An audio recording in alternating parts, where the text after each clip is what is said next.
पंढरपूर बाजारामध्ये लिंबाचे दर सध्या गगनाला भिडलेले आहेत।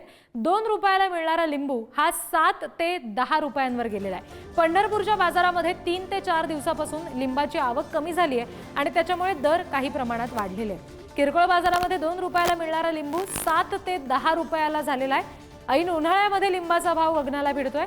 आवक कमी झाल्यामुळे दरवाढ झालेली आहे। त्याच्यामुळे आता नागरिकांना एका लिंबासाठी 7 ते 10 रुपये मोजावे लागणार आहेत। 10 वर्ष झालं भाजी विक्री करतो।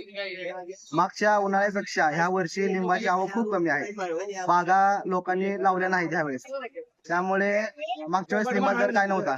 त्यावेळेस एरवी 10ला 4-5 लिंब विकणारे 10ला 1, 20ला 3 असा लिंब विकतो। कमीत कमी 5 रुपये 10 रुपये लगा आहे। किलो घेतले तर 60 रुपये पर्यंत आहे किलोचा दर।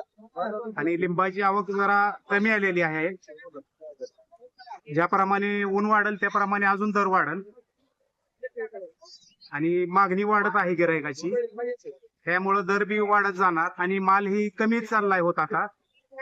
मालाचं प्रमाण कमी होईल, जसं ऊन वाढेल तसं अजून दर वाढेल।